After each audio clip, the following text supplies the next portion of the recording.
So good morning, children. I am Rochelle A. Ape. And before anything else, we have a prayer first. So lead the prayer in the Elia. Okay, stand up.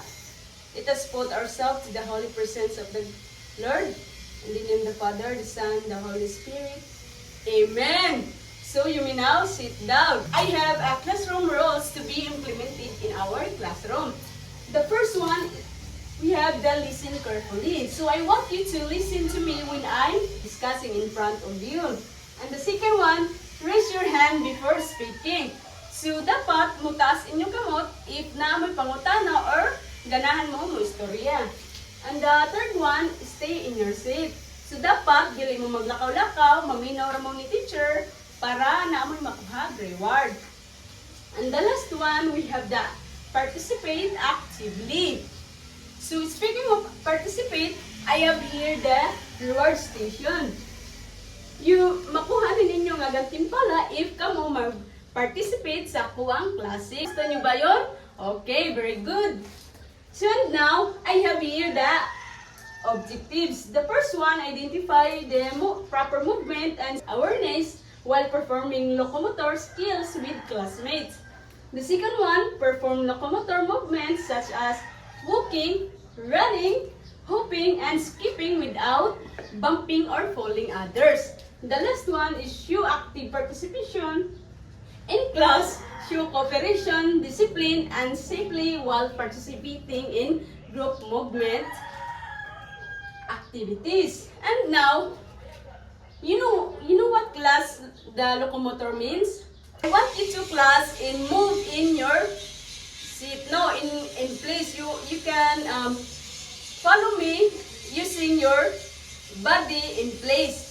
So the first one is this one. Is what you call this one, class? This is walking.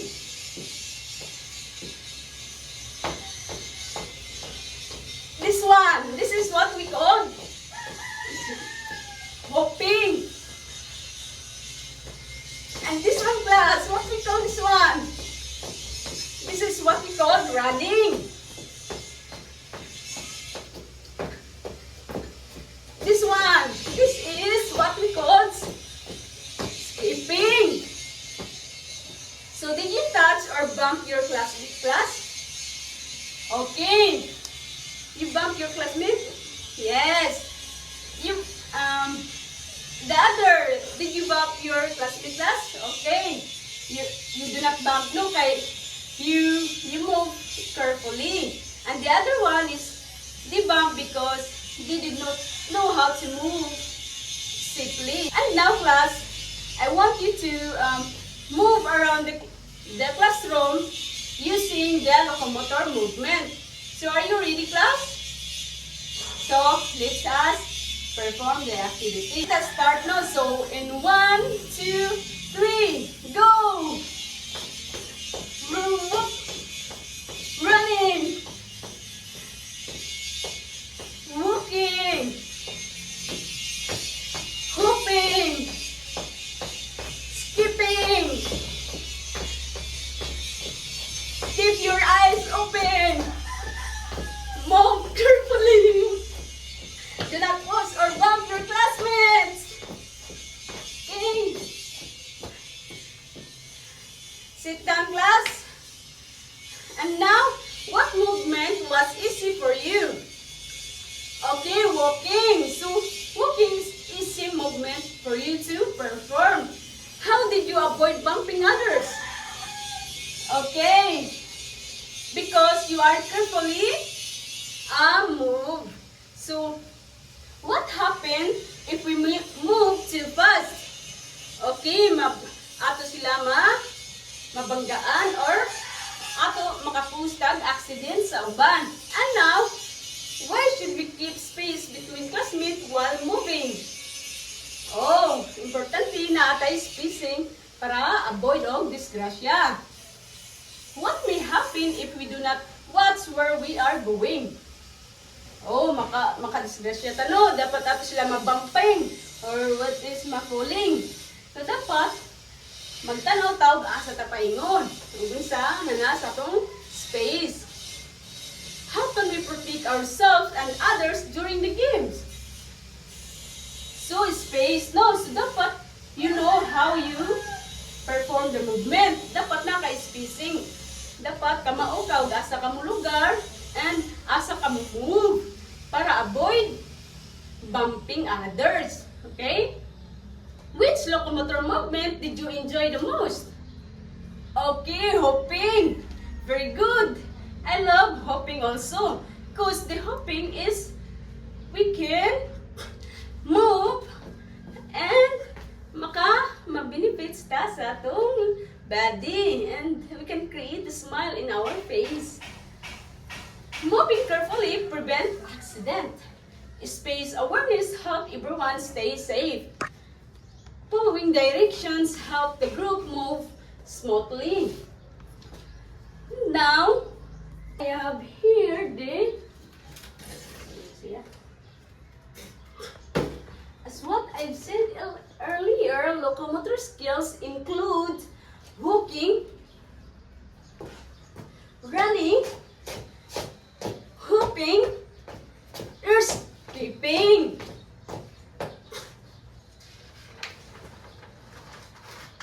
So space awareness means knowing where your body is while moving around others, people, and objectives. So, dapat, if kabalo ka asa ka mo lugar or asa ka mo move, maka-avoid na siya of bumping others. Kay kabalo makaasa ka mo lugar, asa ka mo move. Diba? So, maka-prevent tag accident. When we move in group, we should keep enough space. Watch where we are going. Move carefully. Follow the directions. So, if you follow this help us avoid bumping or falling from others or classmates.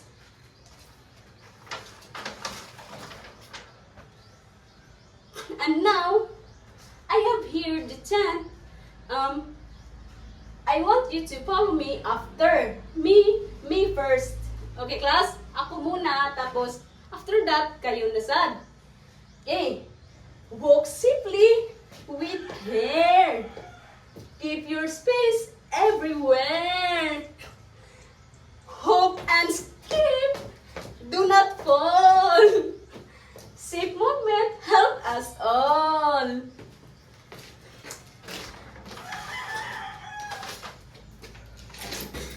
Now, class, I want you to show the thumbs up if the situation shows the safe space, and thumbs down if it is not. Okay, understood?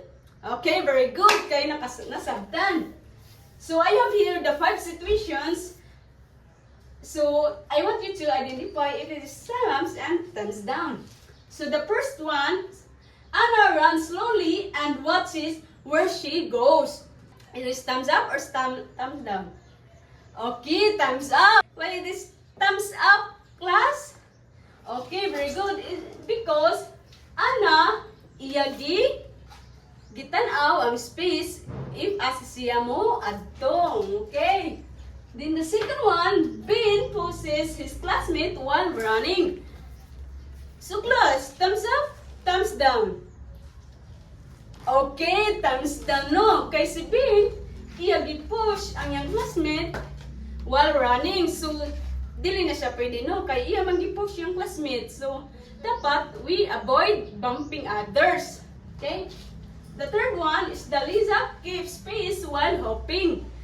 So, si Liza, kay nag-keep sa space while hopping. So, naka-avoid sa bumping others or falling from her classmate na. The fourth one, Tom runs too fast and bump others. So, sa class, thumbs up or thumbs down? Okay, thumbs down no. Kay si Tom, ningdagan ko kusog, tas iya gi-bump ang iyang classmates. It is thumbs down. Then the last one is the Mia follows the teacher's movement directions. So, si Mia, siya, thumbs up na siya, kay si Mia, gi-follow niya yung teachers, o unsay gi-move, or Gi-follow niya ang instructions and directions. Now, class, kabalo naman mo sa atong discussions, sa ganito, ang locomotor skills, walking, running, hopping, skipping. That's all what we call the locomotor skills, class. Ang kani siya, class, is ma-apply ni sa inyong daily lives. So, when you go to school, you're walking. Or if nagdali mo, you are running. Kung galangay-langay mo, hopping. So, galangay pa din mo, skipping. Okay, class. Nakuha ba ninyo? So, dapat, di nyo malimtan ang spacing. Important ni siya sa atong life. Now, I am here the activity.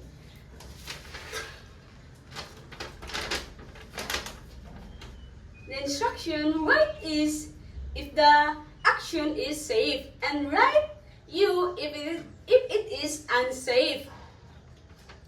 Okay.